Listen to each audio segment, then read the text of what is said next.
Yo, what's good, everybody? Wanted to do just a talk about the integument. The integument is one of those chapters that you expect to be really short simply because it's the skin, and then you get into it, and then you find out there's a lot of little knickknack things. So I kind of want to help you navigate through some of those knickknack things and talk about how they're integrated with different things.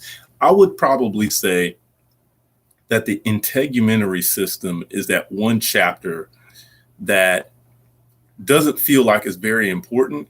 And then you get like a chapter later and you find out that there was some stuff interrelated. It's the first chapter that you usually encounter in an anatomy and physiology class where the material in that chapter doesn't seem important because it's related to something that's important later on. And I'll explain that as we go. So let's get into it. You hear about the difference between, and I just got some different things, some points that I want to pull out from the chapter. Number one, you hear about thick skin and thin skin, and sometimes it's seen as an old wives' tale or something like that. And really, to be honest with you, it's actually true.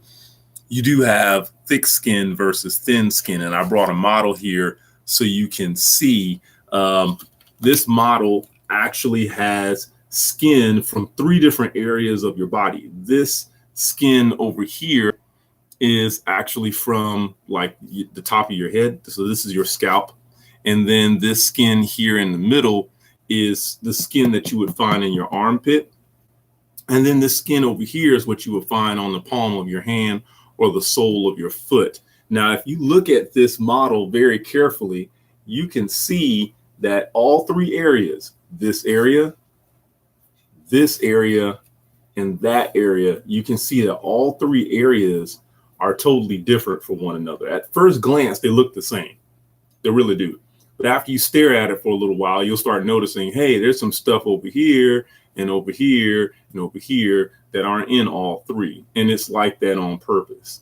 So when you talk about thin skin is actually anatomically, thin skin is like on your scalp and in your armpit and on the back of your hands and on your face. That would be thin skin.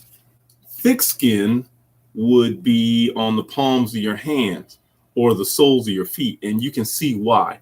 Because up here, this area at the top, that's your epidermis, while this is your dermis. And then down here is the subcutaneous layer or the hypodermis. So hypo meaning below the dermis, hypodermis. Then here's the dermis. Then here's the epidermis, epi meaning above. So this is all epidermis. And there's the epidermis that goes across there. So you can see the purple. That's the epidermis. And then this pink and purple and white is all the epidermis for the thick skin. So you have a much thicker superficial layer on your thick skin than you do on the thin skin. So it's all about the epidermis. Now, your epidermis has multiple layers to it, or I guess we could call it sublayers, because when you start talking about the skin, it gets kind of confusing because you're talking about layers of skin, and there's like 3 layers of skin, 2 primary layers, and then the third layer that we all love to say doesn't exist, but we talk about it in every textbook and talking about the subcutaneous layer, where you get a shot from a subcutaneous needle or a hypodermic needle. But you're back to the thick and the thin skin. When it comes to your thick skin, you have 5 sublayers of epidermis. When it comes to thin skin, you only have 4 sublayers of epidermis. And you can see it here. There's this thick skin. Not only is it just thicker in density, but there's that white layer that you can see here that is non-existent in your thin skin. So there's the white layer. That's the stratum lucidum. And you don't have a stratum lucidum in your thin skin. It's non-existent. That's why the palm of your hand looks like a total different color than the back of your hand. You notice they're not the same color, but it's still skin. You can see that they join on the side. It's totally different totally different color. And that's because the stratum lucidum does not allow the passing of melanin. So the stratum lucidum does not allow the passage of skin pigment. So the palm of your hand looks like this, whereas the back of your hand looks like that. So that's the thing. Now I know what you're thinking. You're like, well, wait a minute. I heard that there is some skin on your body that is more thin than other skin, and that is true. Like, for example, the skin on your eyelids is actually a lot more thin than normal thin skin. So the skin on your eyelids, that's a lot more thin. The skin around the pubic area, that skin around the pubic area is actually more thin than the skin around the rest of your body. So yes, you do have some skin in certain areas that's a little more thin than others. But when you're talking about thick skin versus thin skin anatomically, you are talking about thick skin versus thin skin. In other words, you have a fifth sub-layer of epidermis in your thick skin, the stratum lucidum, that you don't have in your epidermis in thin skin. Okay? So that takes care of that. When we talk about the differences in skin color, really, skin color is based on several different things. So, for example, something that's very easy to determine skin color is blood flow. If there's adequate blood flow to your skin, then there's a certain coloration to it. There's a reddish hue that's underneath it. There's a darkish hue underneath it. And we say, hey, there's life in their cheeks, if you're reciting some play or whatever. That's because of the blood flow that's in your skin. But you take away blood flow out of the skin, it starts to make you look a lot lighter and make some people look even pale, which is why in the wintertime, people look a lot lighter. If you notice that people who live in northern regions or areas with no sun, it's almost overcast almost all the time. People who live in very dark areas of the planet or very cold areas of the planet, you'll notice that their skin lacks a lot of coloration to it. They're just like, if they're Caucasian, their skin is white to the point where we say that it's very white, devoid of a lot of color. If you read a lot of books, you'll see that people describe their skin color as being ghostly, or ghastly, or ghostly, because they're devoid of so much color in their skin. As a matter of fact, if you look at my skin during the year, you look at pictures that someone might take of me in December and January, and then you look at pictures that someone takes of me in the summer, I'm actually darker in the summer than I am in December and January, because it's colder in December and January. Therefore, my body sends less blood to my skin and tries to keep that warm blood closer to my core, homeostasis. All right. Summertime, my body's trying to get rid of heat. So blood goes to my skin surface so that I can evaporate that heat. Now, this summer is a little different. I'm still staying slightly light. I am a little more brown than I normally am. However, I'm still kind of light skinned comparative to some pictures from last summer. And that's because this summer, I have not been in the sun near as much as I am normally, because usually I have a big garden in my backyard. And normally in the summer, I do a whole lot of yard work. Like if I'm going to be putting in some fencing or building anything or working a garden, a full garden, I'm doing it during the summer. This summer, nah, bro, I didn't do any garden. As a matter of fact, I hired somebody to cut my yard for me this summer because I have no time. I got zero time to do my yard or work in my garden because I'm in school, just like you. And I'm also having to go to a different research farm to work with the research animals there. But guess what? All of their animals are indoors. So have I been in heat all this summer? Oh, you better bet, because inside that thing with those animals was like 88 degrees one day. We were, it was hot. Okay. And I know you're thinking 88's not that hot. Yeah. Let me surround you with about, I don't know how many animals were in that thing in that one building. It was a lot more animals than people. We're talking hundreds. And all that heat that's being moved out through blowers. So yes, it was hot, but it wasn't direct sunlight. So therefore, I'm not getting that direct sunlight, spending more of my time in labs. So I'm not as dark as before. Another thing that makes me a little darker in the summertime is because of melanin. And my melanocytes, which are cells that are inside of your skin that live in the epidermis, they produce a black brown pigment known as melanin. And when you are exposed to UV rays, UV light, your body creates this melanin as a protective barrier against the harmfulness of UV rays. UV rays are great. They're wonderful. I'll tell you why they're great and wonderful in just a moment. However, prolonged exposure to UV rays causes damage to your skin, as well as it can lead up to something as damaging as melanomas and other types of skin cancer. So you don't want prolonged exposure to UV rays. And that's why we produce melanin. Now, how much melanin you produce is a genetic thing. So for example, for me, I am African American. I just did my little genetics test and everything. I'm like 13% European. Actually, I'm like 12% Europe. No, I was 11% European, and I'm trying to remember what it was. I was 11% European and 89% straight from the motherland, Africa. I think I had like 1% somewhere random. I got to go back and look at that. But aside from that, I think it was like literally probably like 87% African. So genetically speaking, my melanocytes are going to naturally produce melanin at a large amount, therefore giving me a brown persuasion. If you saw my mom, you saw my dad.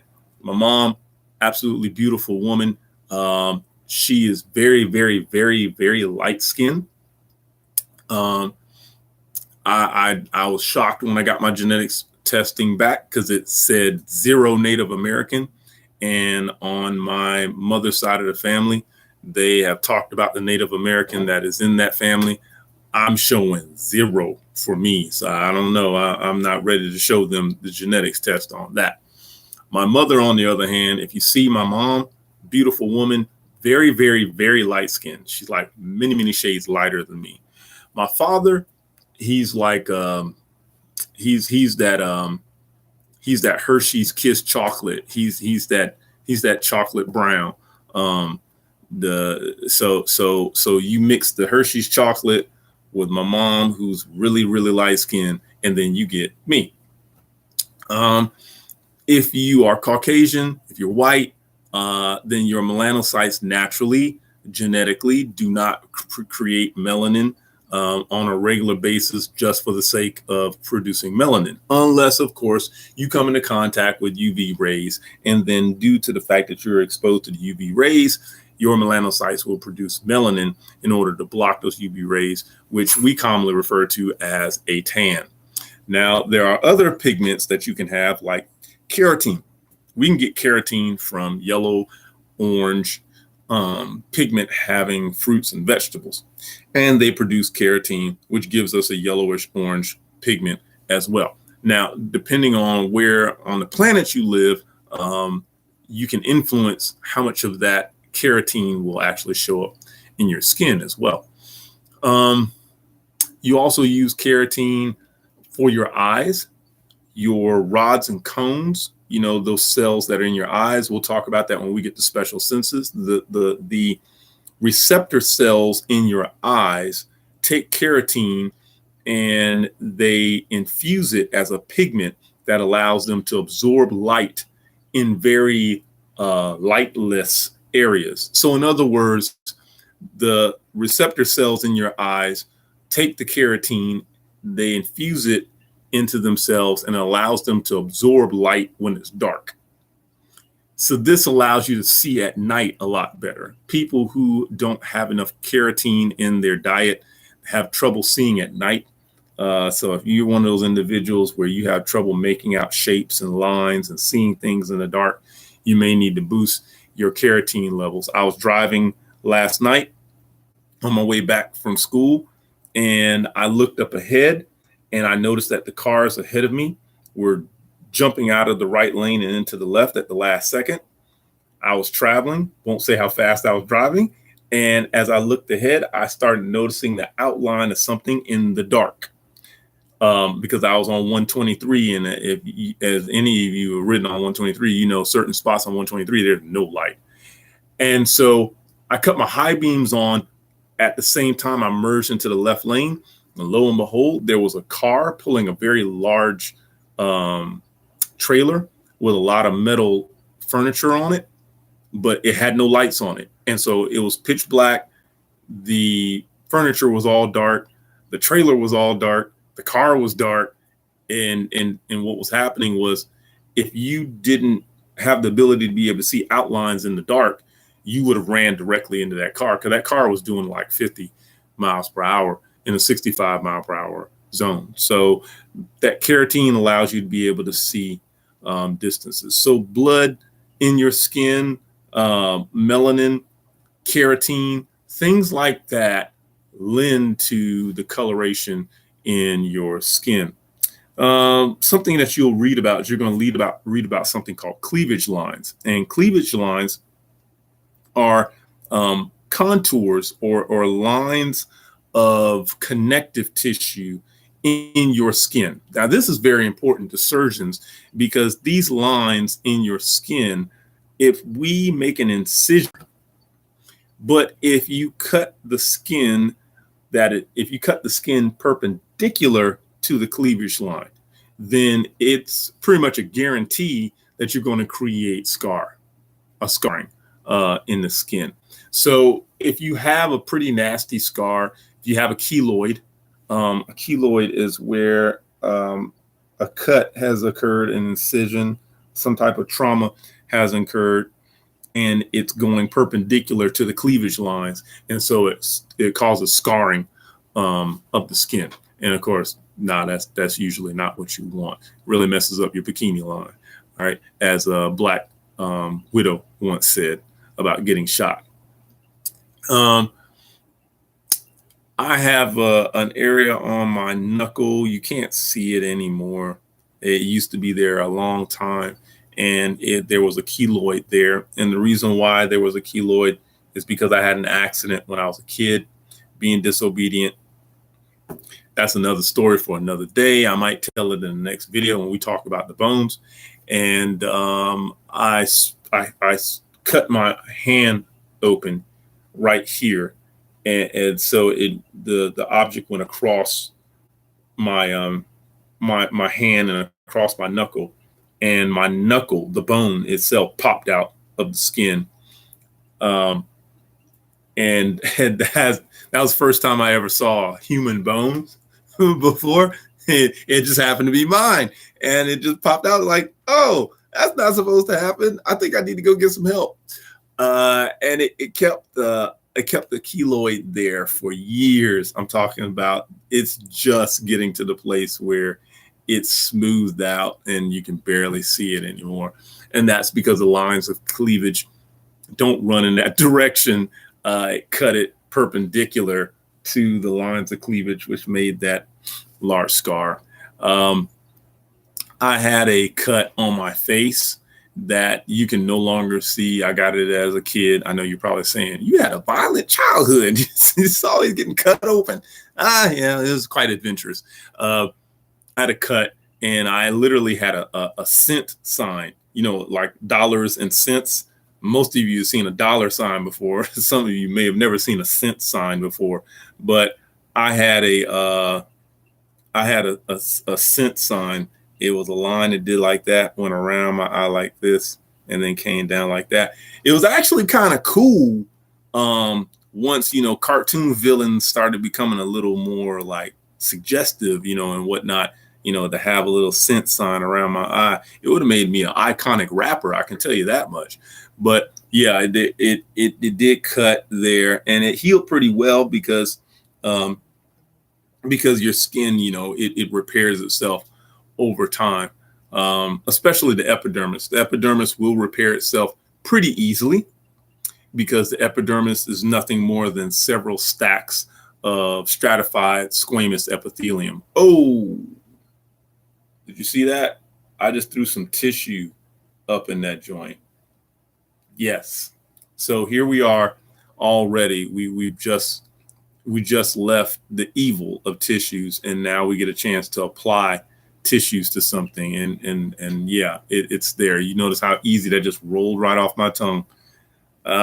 Get ready for it, because we're going to be throwing some tissues at you, every once in a while in 210. And when you get to 211, we throwing tissues at you left and right, dude. It's like playing dodgeball. If you've ever played four-way dodgeball or ultimate dodgeball, extreme dodgeball, and ultimate dodgeball is dodgeball from all four sides. And I've played that before. Can't say that I was that great. You're gonna catch one from somewhere, some point in time. But anyway, epidermis is like stratified squamous epithelium. That's just a bunch of flat cells stacked on top of one another, and all those cells are dead. So losing those is no big deal, because the stratum germinativum, that germinal center down there at the bottom, that stratum basale down there, those guys have stem cells in there. So they're replicating more and more stratified squamous epithelial cells and just pushing them jokers up. So you replace those dudes. It's that connective tissue in the dermis that you got to be worried about. You have loose connective tissue. Boom, another tissue. You have loose connective tissue down in the dermis. That when that gets damaged, you're damaging the protein fibers there, and so connective tissue doesn't go back together the same way that it was when it was originally formed. So it winds up creating scar tissue, and it pushes that scar tissue to the top. The subcutaneous layer, also known as the hypodermis, is very, very, very important. Once again, on this model, you can see that they make sure to show you all of the hypodermis in all three different areas of skin. And you'll notice that there's two things that are very common. You have blood vessels. The little red dudes are little arteries, and the little blue dudes are little veins. Now, if you remember anything about adipose tissue as a connective tissue, number one, it is there to store energy. Makes sense because it's storing lipids inside the adipocytes. Number two, it acts as a cushion.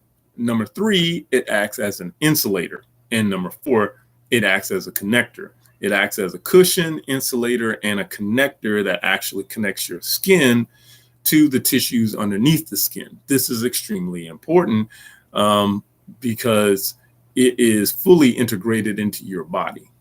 So if you tear the skin, if you rip the skin, if you burn the skin, you're exposing the internal environment of your body to the external environment around the body, which can become problematic and oftentimes leads to infection. If you get a third-degree burn, that means that you've burned through the epidermis and the dermis. And now you're down to the hypodermis. And if you work in a hospital and you work with some burn victims, you may encounter a burn victim that talks about the fact that right after the accident has occurred, they may make a comment about the fact that they feel like they're still on fire, and or that they're still burning. And I hate to say this because this is going to sound like I'm not being nice or anything, but I'm being dead serious. If they've got a third-degree burn and they just came out of a house fire and they're talking about, oh my God, I'm still on fire, I feel like I'm still burning, they kind of are, because their skin is cooking. You got to think about it. This is subcutaneous fat. This is adipose tissue. This is fat. All right. what happens when you heat oil or heat fat. If I take a pan of hot oil, if I take a pan of oil and put it on the stove and I heat it up, and I heat it up to the point where it's popping, and then I cut the stove off, the oil doesn't cool off immediately. If I stick my hand in that oil, I'm going to burn the crap out of myself. Same thing with your adipose tissue. When you are in a fire and it heats that adipose up, heats that fat up like that to the point where it's cooking, just because we put the fire out doesn't mean that person's not still cooking. They're still under a tremendous amount of heat, and that burn is taking a serious toll on that individual. So that's where I'm going to stop this first video. We will continue in the next 25 minutes with part 2 to the integument. If you got any questions, please shoot me an email and let me know. I'll see you on the next video.